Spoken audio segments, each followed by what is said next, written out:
This body has been, done, and felt so much that the story it's journeyed through has found its meeting with the soul. Do we hide it? Do we heal it? Is it true? Does it define us? The eyes we hold has witnessed what was felt, transforming the mind and moving it back and forth between what's true, what's false, what's real, and what's not. The inner workings, wonderings, and wanderings that we want to follow, finding that courage deep within to let go of what we've known and transmute what we've been holding. It's time to let go. It's time to heal our bodies. It's time to hear, listen, and feel the voices of our body.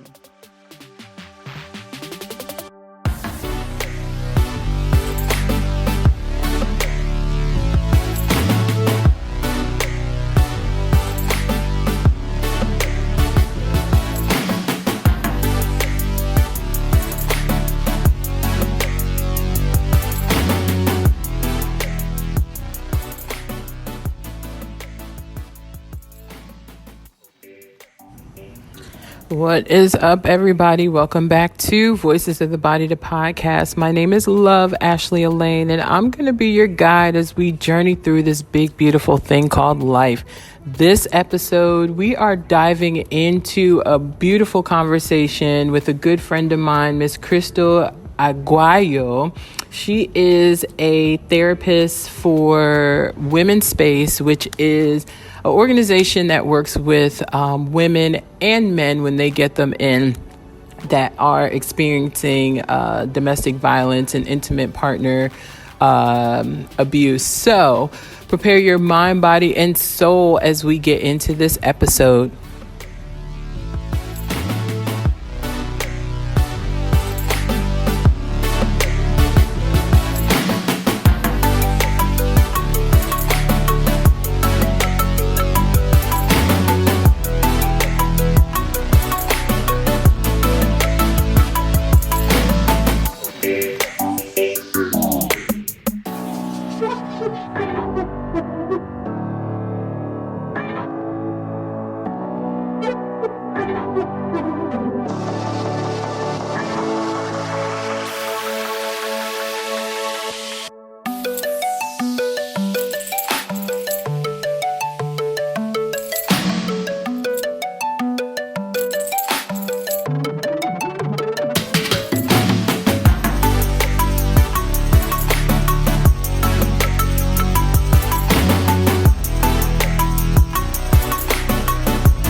So begin to find a comfortable seated posture, one that allows you to ground down through the tailbone,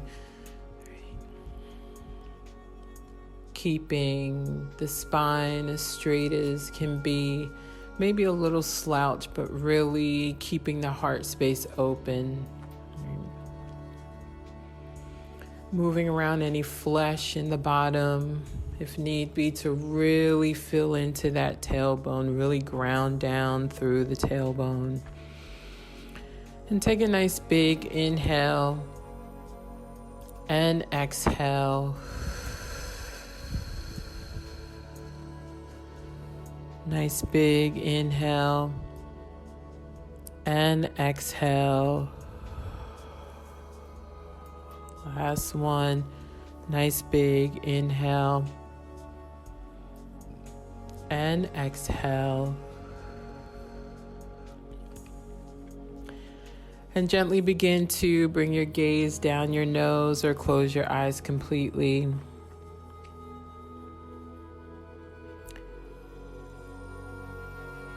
As you allow the words of this prayer to resonate with you, in any particular form, in any particular way, allowing it to speak directly to you and where you are, what you need to take in and what you need to let out. May we feel your presence protecting us and holding us, moving us in a way that shows up internally before we move physically. That you shield us from dangers seen and unseen, known and unknown, shielding us swiftly and intentionally, showering us with your love, grace, and mercy. We ask that you heighten our communication with you, expand our intuition to know how to maneuver and allow you to guide us. Thank you for providing for us. Thank you for loving us unconditionally today and tomorrow and forevermore. Amen and Ashe. May this prayer protect you and guide you into your next steps. May peace be what it needs to be for you, that will allow you to settle into a safe space internally and externally. May calm be the space that your nervous system falls into, and that your discernment and intuition allow you to maneuver into the next space that is called for you. So take a minute here to just be with you, be with the presence of God. Be here now. Maybe still keeping the eyes closed, maybe bringing one hand to your heart space.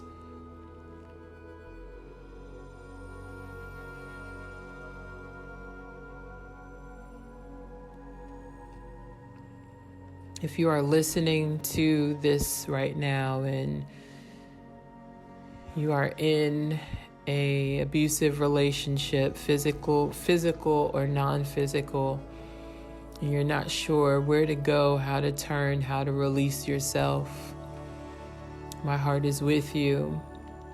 My prayers are sent to you. Allow this prayer to guide you to release, to know that you are not doing anything wrong. You have not done anything wrong, and that God is with you, that He's guiding you and protecting you. And that when you are fully committed to you and ready to release the space that you're in, that the prompting will be there for you to move and to go, to protect you and keep you safe. And if there's children involved, to protect them and keep them safe.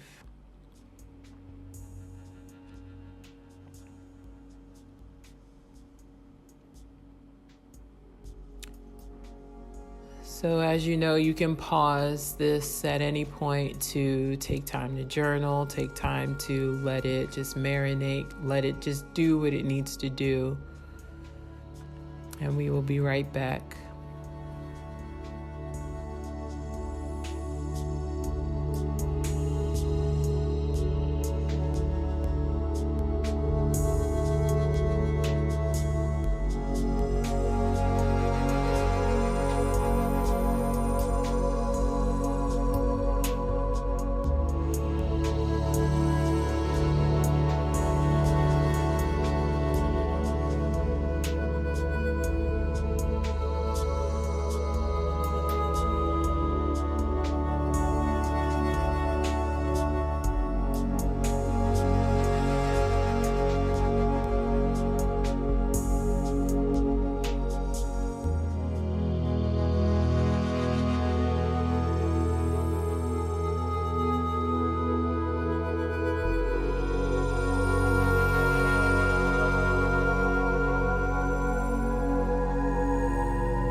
Listen, listen, listen. I'm excited to finally say out loud. After 5 years of sitting on this title, after 5 years of just trying to understand what God was doing when He dropped this in me in the middle of a therapy session, Married to Trauma, the book and the workbook is finally out. Yes, Amazon said, girl, we not waiting. We know you've been waiting, but we're not. So you can order on Amazon the print copy of Married to Trauma, the book, which is my story, my journey. It gets a little saucy. I don't use no names. So y'all can go ahead and it's not a telenovela. It's my story, right? It's a book full of free verse poems. I just got creative with it, right? You'll enjoy it. It's powerful, it's impactful. Sometimes I read back at some of it, I'm like, my God, girl, yes. And then Married to Trauma, the print copy of the workbook. The workbook is for all of you, right? I love a good workbook. If you remember Release and Rise, the behavioral health workbook, thank you all that supported that part of my journey also. The Married to Trauma workbook is so much more in depth.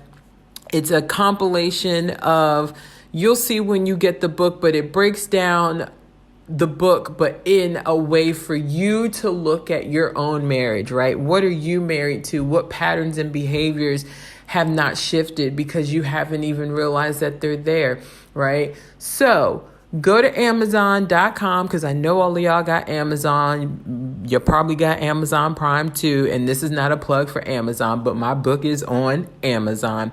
Go to Amazon.com, type in Married to Trauma, and you will see the book pop up and the workbook. It is available now. The Kindle edition will not be available until October 4th, 2023, but it is on pre-order, as well as if you go to barnesandnobles.com, Married to Trauma, the print copy and the workbook print copy is on pre-order and will be shipped out October 4th, 2023.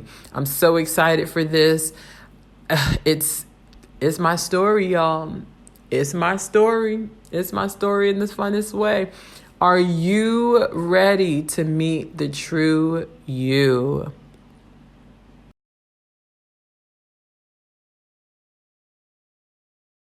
And welcome back to Voices of the Body, the podcast. So I have with me another really good friend. Everybody I bring on the show are my friends. I don't just let anybody on the show.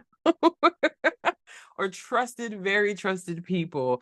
I have with me Miss Krystal Aguayo. Did I say that? I said it right this time. You did. That was great. Yes, Miss Krista Aguayo. She is here to, as you all know, it is Domestic Violence Awareness Month and Miscarriage and Pregnancy Awareness Month. So Miss Crystal is here to share her expertise with us. So let's say hi to Miss Crystal. Hey, girl. Hi, hi, hi. I'm so happy to be here. Thank you for inviting me. Thank you. Thank you. So start out by telling us, who is Crystal?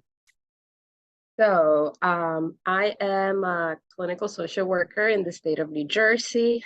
I practice around Mercer County area, and I work right now for a nonprofit. It's called Women's Space in Mercer County, and I see their domestic violence and sexual assault survivors. I have been in the field for around 5 years. Have a master's degree in uh, clinical social work. So I just like the mental health part of human behavior and also the holistic part, like everything, right? Everything is very important to see what's going on with our emotions. And I guess life has me right now in the trauma field. The fun part, right? Very fun. I mean, Yeah. it's intense, but it's also very rewarding. Yeah, yeah, because I'm sure you get to see like women or men, right, come in at a very like in a very vulnerable place, right? They're at like a space where it's probably literally do or die, right?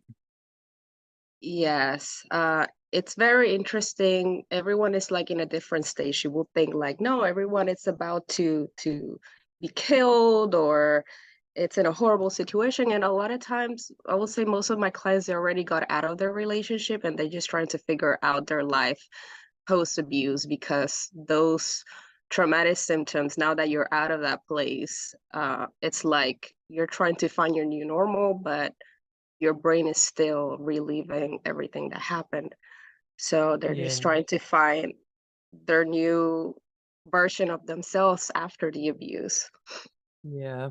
And what does that normally look like for DV survivors? Like what is like when they're trying to now kind of figure out life, what do those next steps look like? Well, first, I try to help them find a safe place within themselves because it's Mm, been depending on how long you've been in that domestic violence relationship and how normalized has been trauma in your life, then it's like how long it could take or how it would look. Because sometimes people they consider that the only traumatic experience that they had was a domestic violence that they encounter for like maybe 3 years in their marriage. Other people have been experiencing trauma since their childhood. So being a domestic violence relationship was very normal to them. And mm, by normal, I mean that trauma was like the norm for their lives. And they just mhm, don't want that anymore. So it's like trying to figure it out, like what are the new rules that you want for your life and how does your boundaries look like? And how does it feel for you to um, be in peace with yourself and not have any conflict around you? Because sometimes it's hard to accept that, but many times because you're so used to that trauma bonding and that trauma being part of your life that you're like drawn to places that just create more of that for you. And if you're mm. able to see that early, then you can avoid it or you can see it and then get out of it, right? Yeah. Mm. That's good. I think that's really good, right? Like when so I know you said like some most is it most or some or like what is the percentage of women that come to you and they're already out of the abuse or out Um, of the relationship? so it really depends. I think because I work at a domestic violence agency, like a lot of people come while they're trying to get out. But I do Mm-hmm. have like, I would say like it's probably 50-50. Like half of my clients already got out, and then the other half are trying to figure it out how to get out. Mm-hmm. So it's, yeah, I'll say like probably a 50-50. I cannot say more of this or more of that. Yeah. So that percentage, excuse me, of women who are like they've just gotten out of it and now they're trying to figure out their life, like what other resources do you connect them with or do you recommend that these women or men again that are like just coming out of it and trying to kind of like okay figure out like them and who they are and how to not go back into that pattern, right? What other resources do you offer them? Sure. So depends on their needs. Usually what I have been doing with the clients that I've been seeing, besides Mhm. like doing like the emotional part of doing counseling, right? If I feel like they have like some mental health things that need like longer, uh, more, I forgot the name, like you need like a longer period of care, right? Mhm. Because usually where I work is like a year or less that you can stick with our services. But if you need something longer, then I'll recommend that you go to general mental health. If you have like problems, let's say with a mental health issue, like you have a lot of depression or anxiety, and it's really hard for you to move out of that, then that will be one of the resources. If you are having problems with housing, we will go to the county and check if they have like any housing resources or food stamps, if you need food or pantries. Usually, Mhm. like those basic needs, we want you to have them met before you can even engage in like seeing what's happening emotionally. Because if you don't know Yeah. where you're going to eat or where you're going to live tomorrow, then you're not going to pay attention to your mental health. Yeah, it that's almost like part of the cycle, right? Like why a lot of women end up staying, or why part like the I don't like calling them victims, but why they end up staying with the partner that is the abuser. I'm trying to find the language, right? Because I don't these words are not permanent, right? They're just definition of behavior, or where a person is in that space and time, right? So yeah, like that can create a cycle that is never ending also. What about like job or finances? Like how do you like what do you always recommend or advise for, women or men that are in that like heavy in that space also, Yeah, or that so need, yeah. yeah, and for what you were mentioning before, we can call them survivors, even if they're like Yeah. in the relationship, you're still surviving that and Mm, figuring it out. So yeah, we can call them survivors. yes. So I would, at least in Mercer County, I don't know like in other areas or in other states, but I'm sure like there must be, if you do a Google search, you will find it. But here we have like organizations that will help you like build your resume, help you find jobs. We do financial planning as well. Like we try to see like how well is your financial literacy. If you Mhm. don't know how credit works, like maybe we will recommend you like something on the internet that shows you a little bit about how to build your credit, or we would just send you to another organization that they're more suited to prepare you like step by step and go at your pace on like building your resume, your financial literacy, how to create a budget, because all of those things are part of being self-sufficient. And usually in domestic violence relationship, the abusive partner is basically trying to make you depending on them. So it's like almost like you're not allowed to learn these things or to even do them by yourself because you will be independent, right? And that's not the Yeah. goal for the partner that is abusing you. Yeah, yeah. Mm, oof. It's so hard sometimes to especially if you start dating at like a really young age, right? It's hard to pick up on what is the difference between, oh, my partner just like really loves me and wants to take care of me and wants to buy me things and doesn't want me to have to pick up anything or work or all these other things, as opposed to the manipulation of, no, I don't want you to work, right? Like, I want you to depend on me. And they're not saying that out loud, right? But in so many words and in so many behaviors, that's what it is.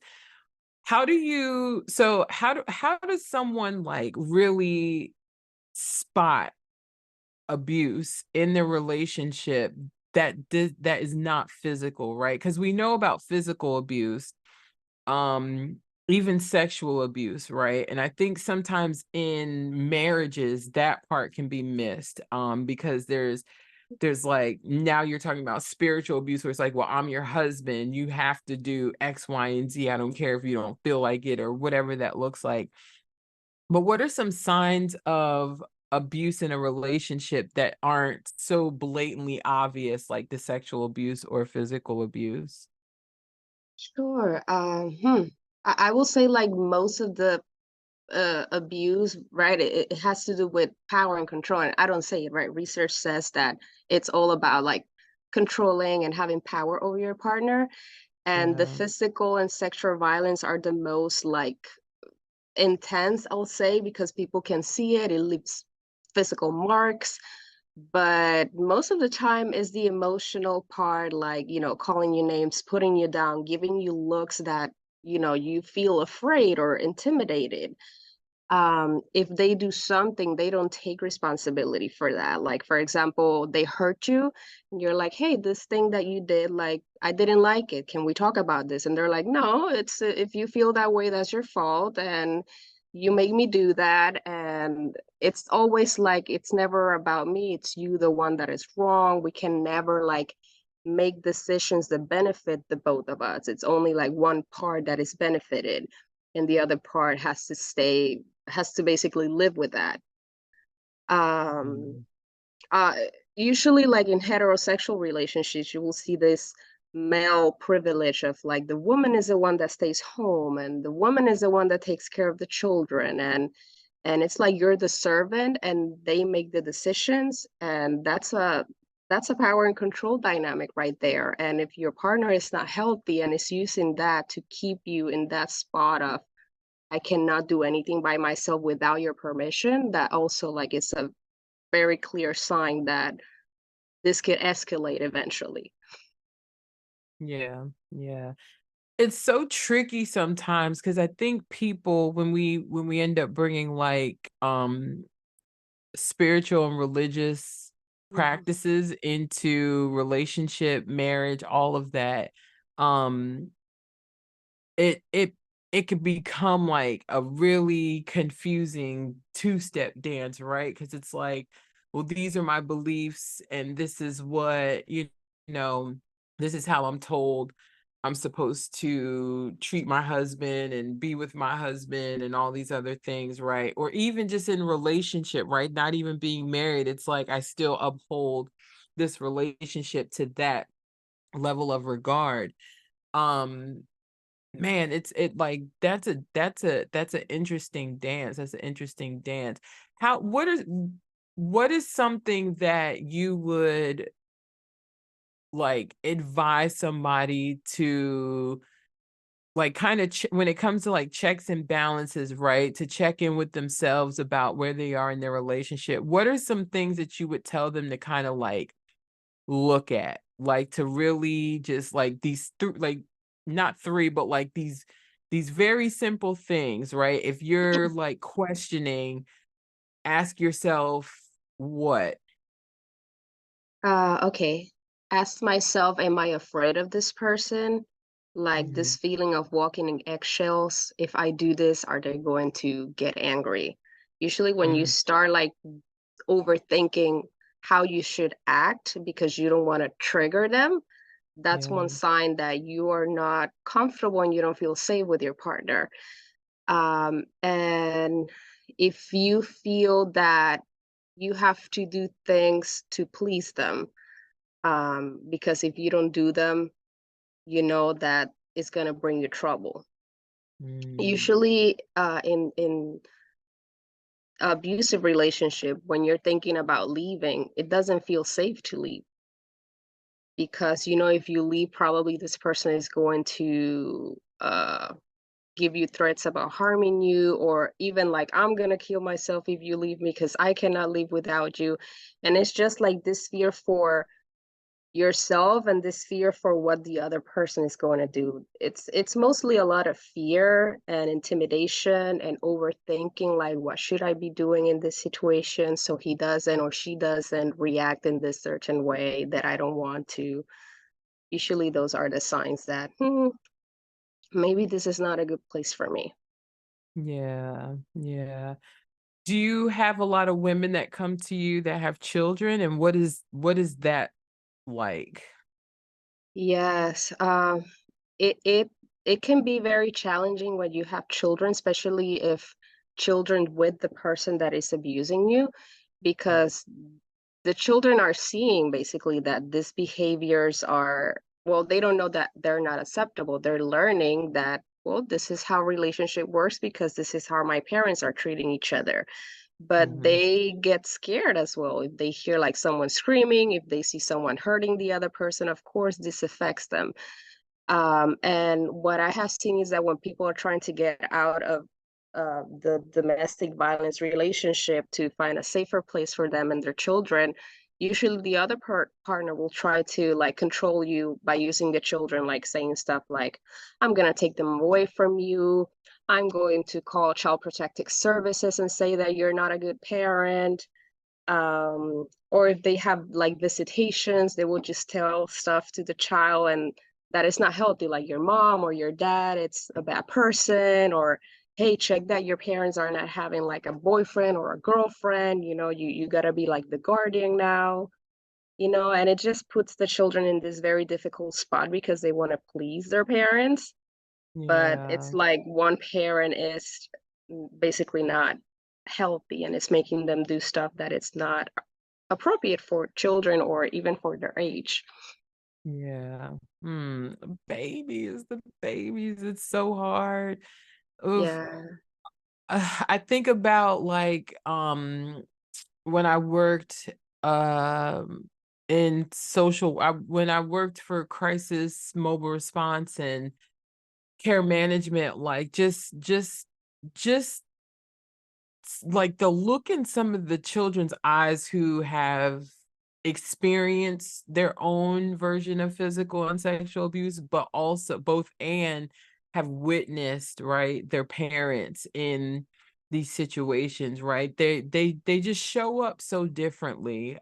They show up very differently. So kudos to you in that work, because my God, Yeah. my God, And that's and I know like we're talking like how abuse can look in children. I don't want like to scare anyone that is listening. Like these are Mhm. behaviors that you could see, but it doesn't mean that you should stay because otherwise it's going to be difficult to leave. Like there's help available for children as well, and they Yeah, can always learn how a healthy parenting or how a healthy relationship looks like and yeah. understand that some of these behaviors are not good. But yeah, I just don't want to scare anyone like, oh my God, this is going to happen to my children. Like Oh, there's yeah. always help. And I know there's going to be a lot of questions. Please ask, ask, and ask. Don't be afraid to ask and seek help. Absolutely. Yeah. As Krystal said in the beginning, women's space is in Mercer County, New Jersey. Always gonna be home no matter where I land. But also I believe there's a women's space in every county with throughout New Jersey. If not, there's organizations that work with domestic violence survivors as well, in all throughout the state of New Jersey. I'm thinking about one that's in Jersey City. I'm pretty sure they're all over the place.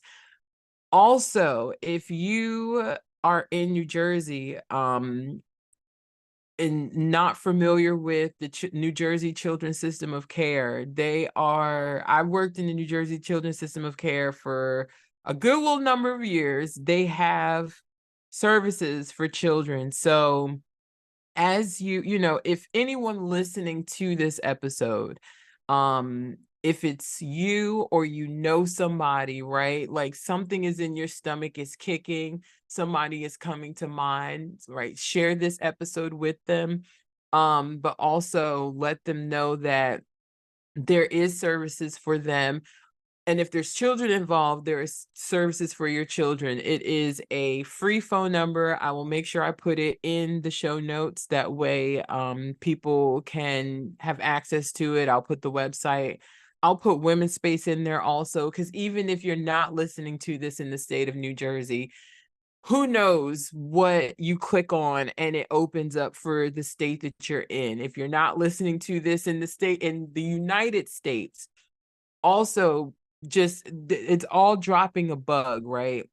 All we're doing is planting a seed for people to build awareness around what is happening in their relationship and what is happening to them within themselves in this relationship. I wanted to also talk about, because the teenagers, right, that's a fun age when Mhm. teenagers start getting in relationships. And I had to learn this, like, I'm kind of embarrassed, I'm just now really understanding love bombing, Mhm. right?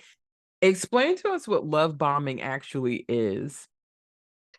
Well, it's a very complicated dynamic, right? Because it's called love bombing, and it's like, who doesn't want to be loved? Right. But it's this uh extreme expression of love. And when I say love, is love in like with question marks, because Hmm. like going back to what abusive relationships are, is power and control. So even through gifts, even through acts of love, they might be trying to gain more power, more control over you, or because they want to gain your trust, or they want you to feel closer to them, right? And love bombing, it's basically they're like overly showing expressions of love that it's very exaggerated, like a lot of gifts, a lot of phone calls, a lot of everything. And Mm.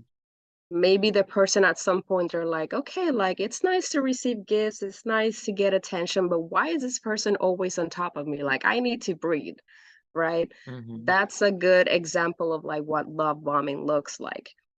And it's very, I'll say it's kind of difficult to see, because at the beginning you're just trying to get to know this person, and you're just receiving all of these gifts and all of these expressions of affections that maybe feel good, but it's just a way also to show the person like, hey, I want you, and can you be with me, and look at all these things that I'm doing for you. Like how can you not want to be with me if I am doing all of this for you? So it's Mm. just like you see how like the control is just starting to show there, but it's not like screaming. It's more like, look at all these things that I'm doing for you, why are you not reciprocating? And you don't have to reciprocate if you don't want to. Yeah. Mm. You do not have to reciprocate if you don't want to. Wow. We forget that that's also an option, Yeah. right? Like and I think that a lot of that comes back to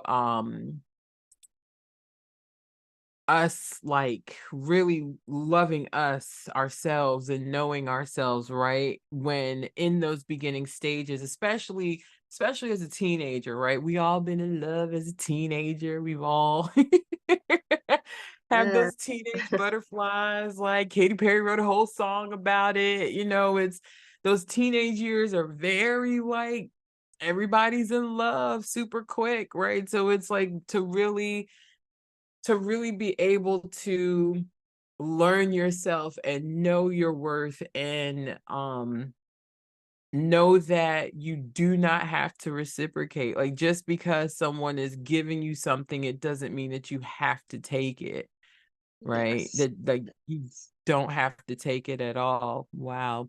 Do you get any like teenagers that come in?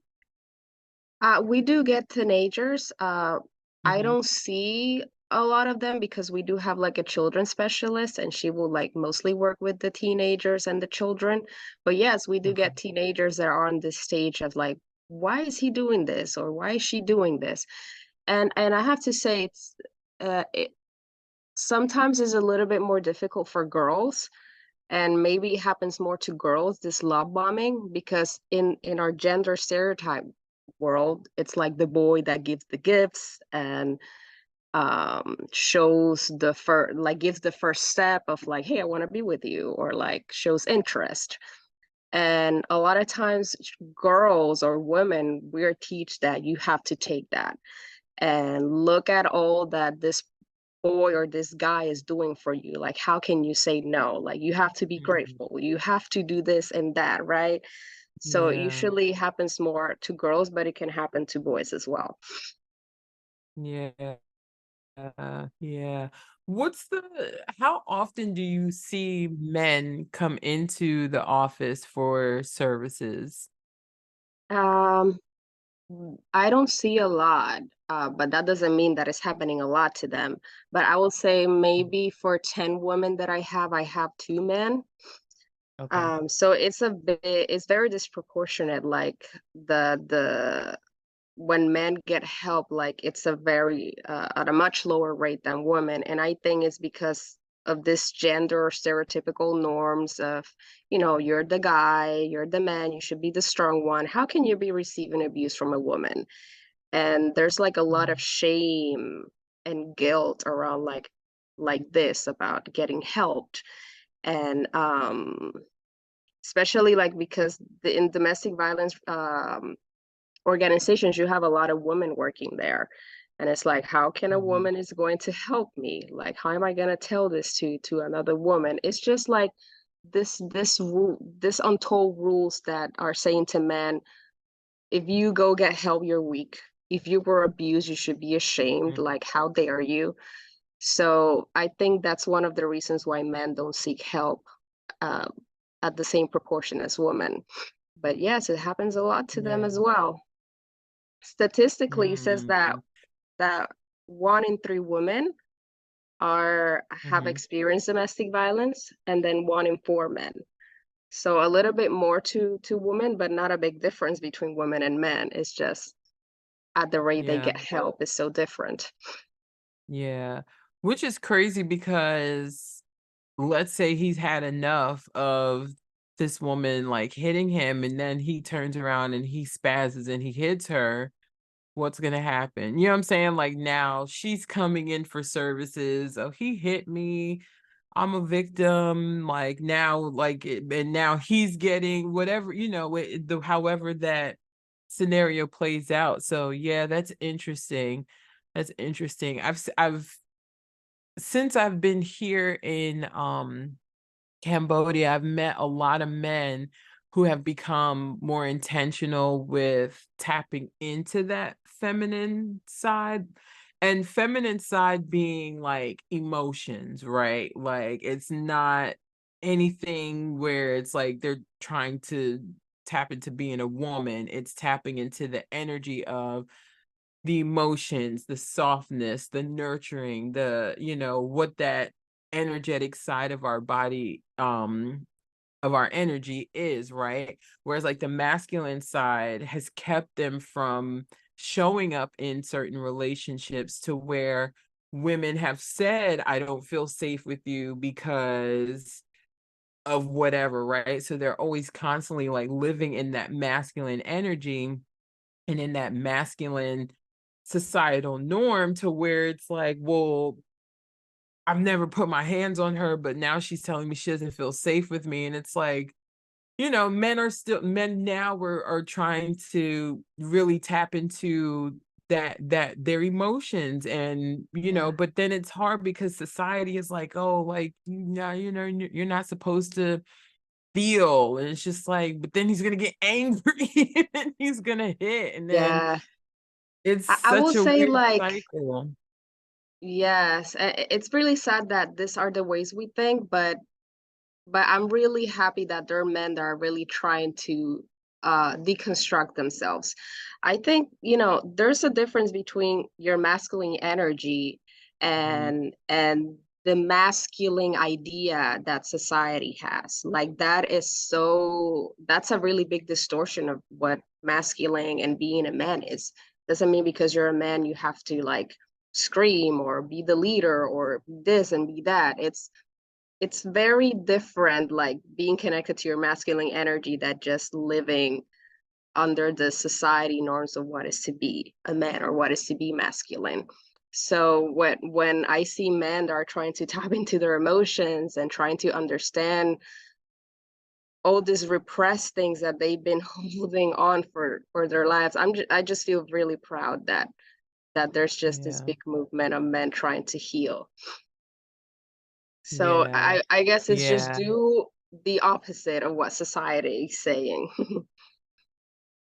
Please and thank you. All of us want you to do the complete opposite of what society is telling you is the right thing for you to do.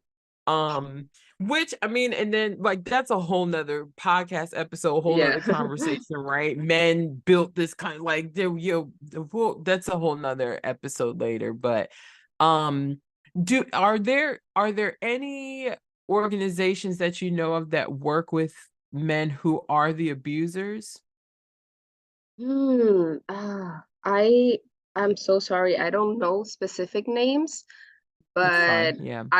I can give you names, and we can put them on the description of this podcast because I really think that's important as well. Is that Yeah. services have been like more tailored to the survivors than to the person that is perpetrating, but it's actually Mhm. the person that is abusing that you should be also working with. Yes. Yeah. Yeah, because I mean, and this could just be me and my like big old compassionate heart and, empathy being my thing. Um, but that was one of the hardest things for me when I had to like make a decision of how to maneuver in a past relationship, right? It was like, okay, I understand this person's backstory. I understand like why, they behave in the way that they behave, both and right, also releasing ownership, releasing accountability, releasing any responsibility of me healing that for them. Like that has to be a thing that that person wanted, right? Yeah. But I do believe it's important for, again, it could be just me and me being empathetic. Like I just got a big old heart, right? I do believe coming back to society and Yeah. those norms, that it's important for abusers to also have whatever safe space they need to be able to do their healing work into, right? I believe in things being able to change for people, right? I believe Yes. in like the right space with the right people and the right timing, the right patience, like all of that, people being able to change. I just don't have to stay around for it, right? Like, Exactly. yeah, Yes. like at the end of the day, we want everybody to be safe, everybody to do what is going to allow them to have peace. And you can't, I've been talking about this all day, but like you can't have control and peace at the same time. Like Yes.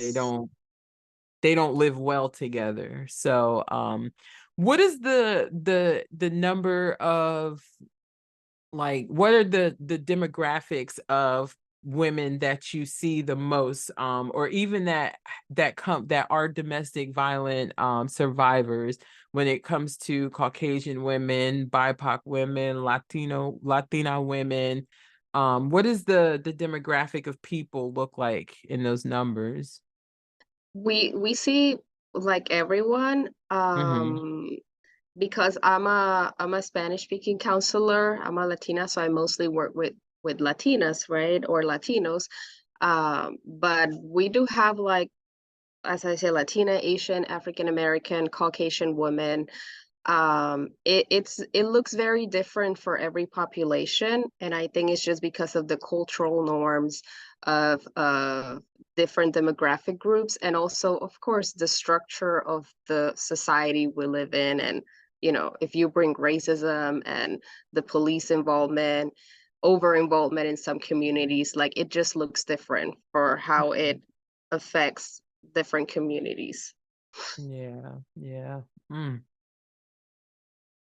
Do you know the response time that police come out when if someone calls for a domestic dispute? Do you know what that is? I don't know. I'm just seeing if you have an idea or if. Yeah, I really don't know. Hmm. Uh, it's supposed to be like any other emergency that you would just go there, like, and be there at least in less than 10 minutes, but I Yeah, don't have the numbers for that. I mean, it will yeah, be different in different like states and counties and yeah. yeah. I just, when you said like coming back to the question about like BIPOC women and Latina women, Caucasian women, and just how everybody is situated, right? Where and what towns do people live in? Because a domestic dispute in Hikestown might not get, you know, might get a quicker response than something in Trenton, or something in Jersey City might not get a response that something in like Bordentown. It's just all over the place. I just think about the the the the the communal response, right? Like, what does that look like? And then you have people that are just like, oh, I'm minding my business. I'm not paying attention to that. Yeah, it's just interesting. Um, any last minute shares, anything you want to just kind of put out there for the people, that we may not have touched on and that can really be of service for anyone who is like listening and kind of like now their awareness is a little bit heightened about, their relationship, or if they pass this on to somebody that may be in a domestic violent relationship. Sure. I want to share the domestic violence hotline just in case you're like, no matter where you are, this is the national domestic violence hotline. So you could be in, I don't know, California, Florida, no matter where you are in the United States, you call this number and they will connect you with the closest domestic violence agency. And the phone number is 1-800-799-7233. You call them, give them your location. You don't even have to tell them like everything you're experiencing. You can just say like, hey, I just want to know where is the nearest domestic violence um, organization so I can get help. Usually the Yeah. most DV organizations have a safe house, and this is like a place where you can be there in emergency situations for like, so it depends, like the stay in different places. Sometimes it's 3 weeks, a month. So it's very short term. But if you have an emergency, you cannot be in your home anymore, you feel like you're in danger, you can stay there. And a lot of organizations also have like a long-term or transitional housing program that you can live there for like a year or 2 years before you actually move to your own apartment. Those Mhm. programs are a little bit more challenging to get in because, of course, they are in high demand, but that's also available. So, yes, if you feel like you have questions, you want to speak to someone about your relationship, you can call that phone number. Yeah. If someone is like trying to safety plan to get out, what would be your advice for them outside of calling the phone number, or If in you, addition to, yeah. yes. So I will, like, everyone knows their partner and what they're capable of or what they have done. So I will always like suggest like, if you're gonna do something that you feel is gonna put you in more danger, don't do it. But the things that I will say, like if you have a family member that knows what's going on and you can have like a backup clothes on their home in case you have to leave for an emergency, or a neighbor that knows what's happening, and you can tell them like, hey, if the balcony lights are on during the night, that means you need to call the police, and that's like a signal that your neighbor knows. Or like safety planning Mm, with the children, like if there's a physical altercation, the children, can they go into a safe place? Can they lock themselves in the room? Do they know how to call 911, or how to reach for yeah. help, depending on their age, right? If they're like Mm, 4 or 3, of course maybe they don't know, but if they're a little bit bigger, they can hide and grab the phone, call someone for help, call the police for help, depending like which is the person that is safest for you.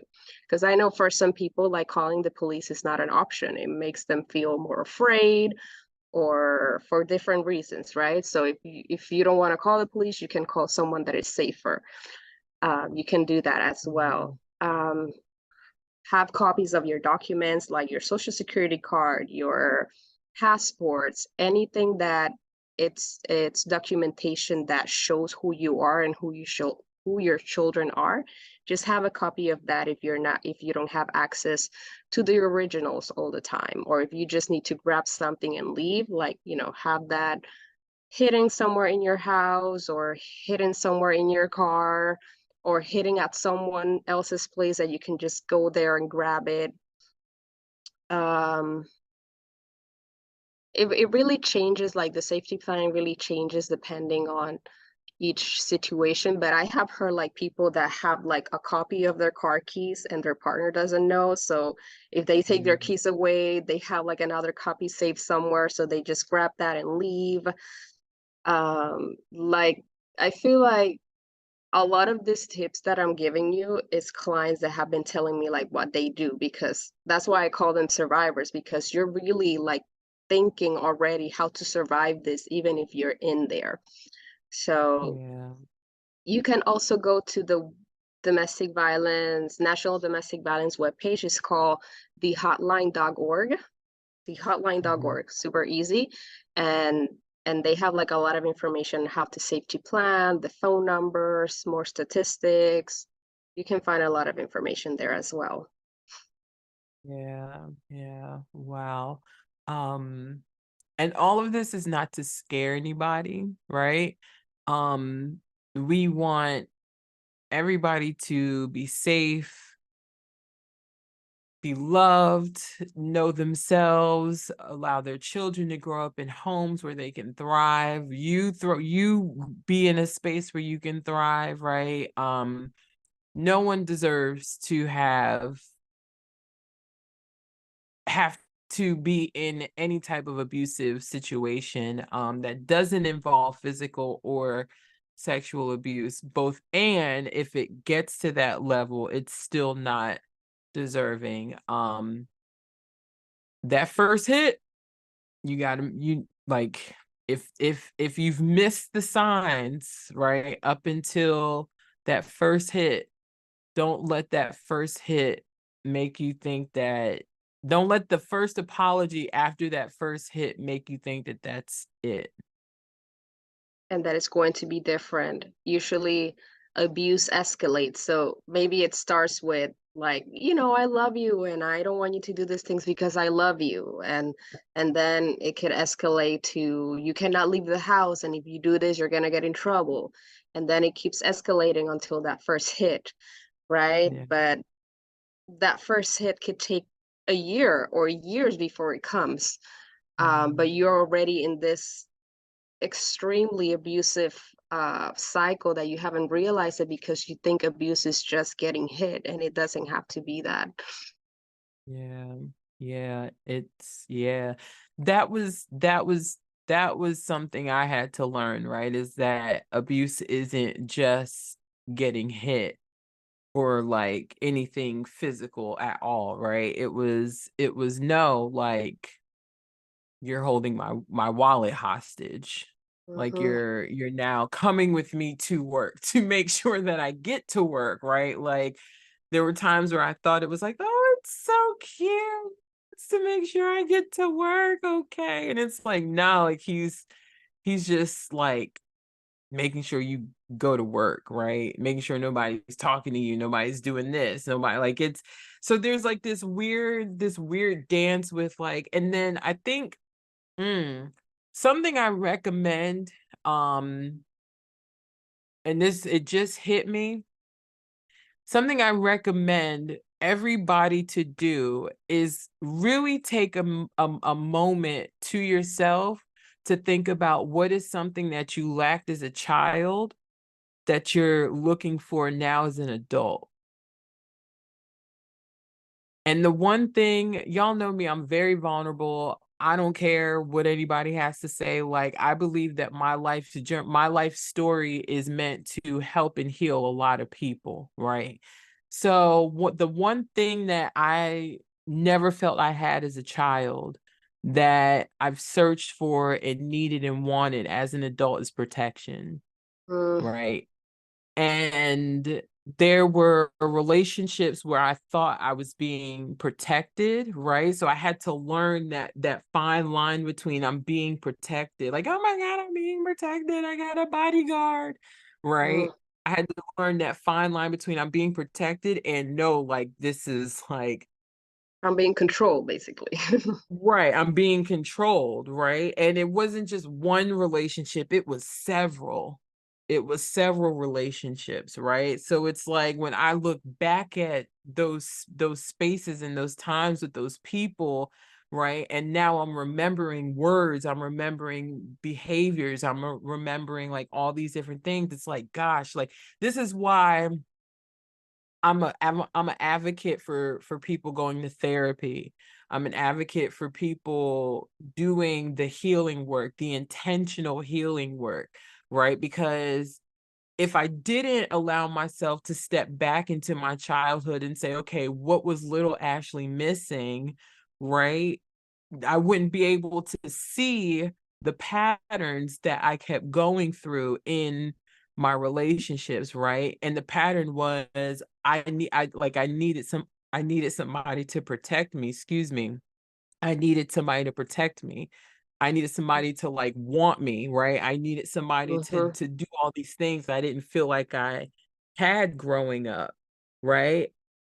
All they did was get me people that were controlling me, and the control felt like love. The control felt like protection. The control felt like, all these things that like I was missing. But the more I would heal and start to get to know myself, the less I would be able to say, oh wait, no, like that's not love. Like that's not protection. That's not what that is.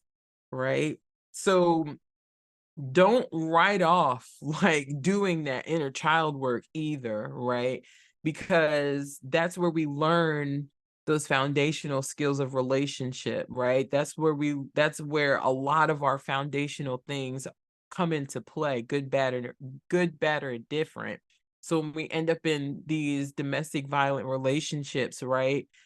If you're coming out of one, really take a minute to like sit with that, right? And it may not be the same for everybody. It might not be, things change. People change as we get older. So you may have been in a long relationship with somebody and something happened, like things happen, right? It's different for everybody, both. And I think, and Krystal, you can let me know where I'm going with this, right? I think that childhood wound sometimes Yeah. um can come into the domestic violent relationships. Thank you for bringing that up. I feel like this is a challenging topic for some people to hear, but let me tell you, if it's uncomfortable, it's because we need to look at it when we talk about our childhoods and how we repeat those patterns when we grow up. Like, I do have clients that, after working with me for a while, they start to realize, like, hey, they ask me, hey, Krystal, this is very interesting. Like, my dad used to hit my mom, and he was very abusive. He was an alcoholic, etc. You name it. And my husband used to hit me, abuse me, and was an alcoholic. Like, why did I end up with someone that just resemble my dad? And there's like a lot of guilt and like, I hated this, but I ended up with the same.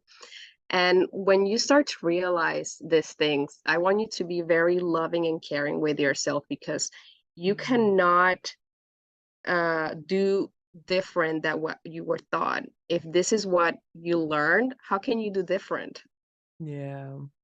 So usually, if we experience that as a child, like a lot of abuse, or we witness a lot of domestic violence between our parents, this becomes like something normal for us. Like, trauma becomes like the norm for our lives because we haven't seen anything different.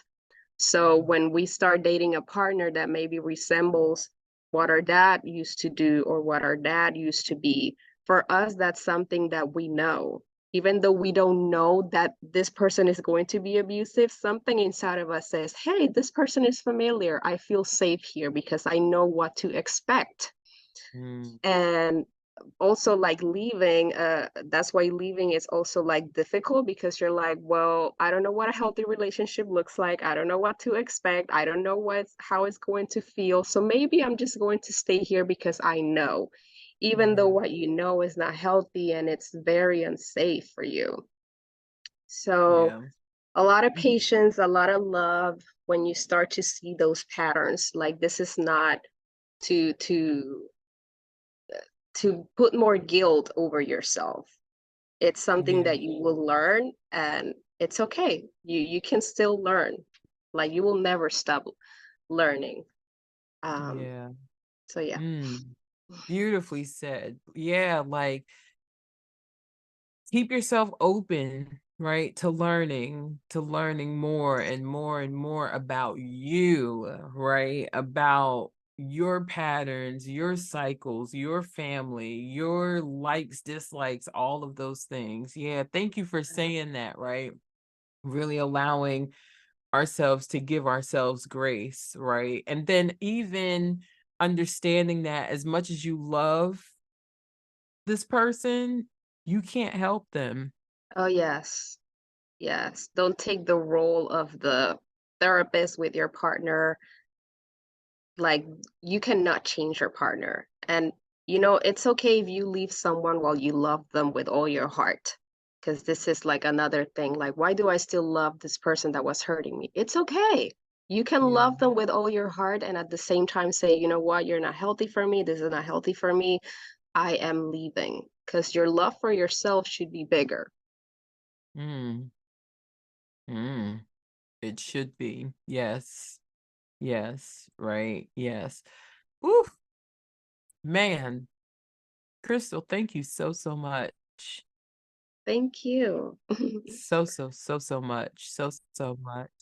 Yeah, this was a beautiful conversation, well needed, well, definitely needed. I think we're coming into a time where it's like people want to heal and they just need to like see it. They need to hear it. They need to Yeah. be able to, you know, like lick the finger and touch the stove and know that okay, it is cool. I can do this, right?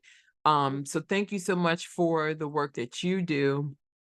Thank you for just continuing to grow as a person in your own journey and allowing it to really be a gateway and a path for other women to heal and to men to and to really like rediscover themselves also, right? Because that's hard coming out of a domestic violent life for some people, right? Like it's coming out of the survival trenches of what that looks like. So yes, thank you so much for you, your heart, your mind, your body, your soul, doing this beautiful work, coming here and talking to all of us about what needs to be talked about, the stuff that needs to be heard, for people to really like bring awareness to themselves and their relationships. So thank you so much. Thank you. Thank you for inviting me, and thank you everyone for listening. Please, please reach for help. Even if you're not ready to leave, please just ask questions and see what's going on. You don't have to make a decision yet. But thank you Right. so much, Ashley. It's been a pleasure to be here with you today. Thank you, and we will be right back.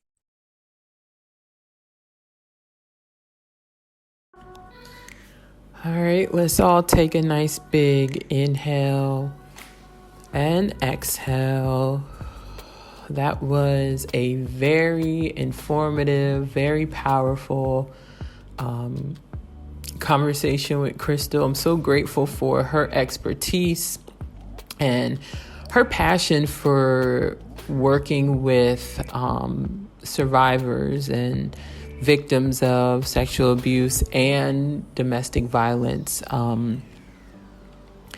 Two spaces along with miscarriage and pregnancy loss that are very near and dear to me because of my own personal experience with all three, right? There goes my trifecta again.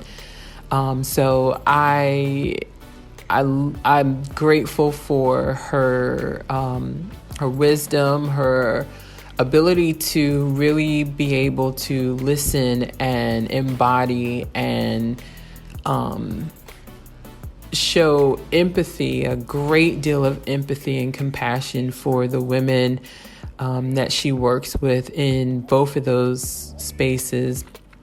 Again, the hotline website that she gave is www.thehotline.org.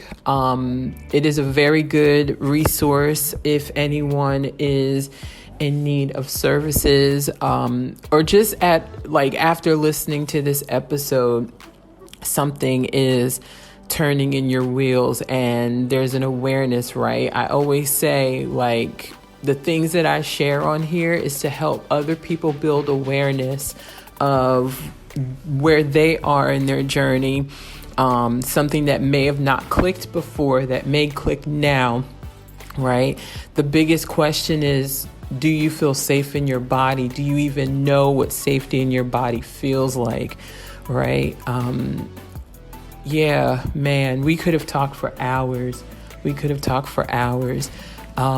I love y'all. I love all of y'all. My prayer is for everyone that is in a situation that is not healthy for them, whether physical abuse has already been invited into that space or not. I pray that God keeps you. I pray that He begins to open up the doors that need to open for you, bringing in the people into your life that will help you get out, especially if there's children involved. We're here to break cycles. We're here to break the things that no longer need to be a part of our story, no longer need to be a part of our bloodline story, no longer need to be a part of our DNA. And we don't want to recreate any of that for our children. So I hope and pray that the right people come at the right time and meet you in the right place, that it's all by divine intervention, that God brings you what you need to get out safely and calmly and begin to give you the healing and restoration that you, your soul, your mind, your body, everything about you need, and for your children if there's children involved, and that your partner also awakens to themselves, away from you, because we can't heal our partners. That's not our job. We have to take care of ourselves. It's okay for us to love them.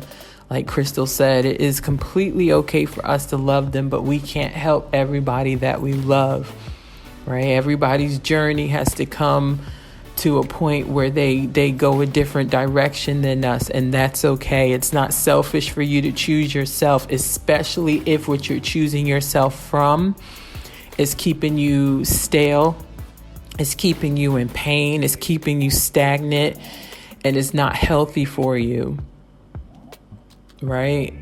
The goal is to live in our divine purpose.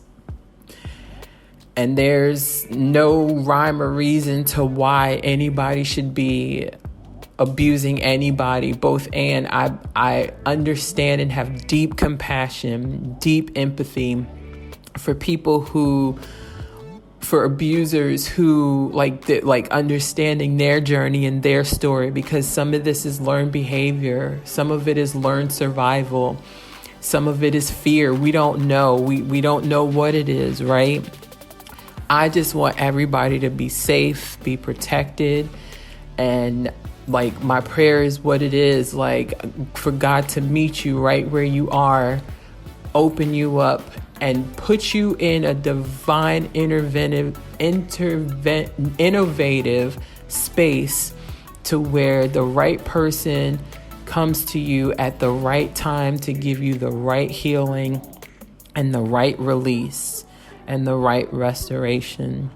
So pass this episode on to anybody that you know that is in need of just something to awaken them.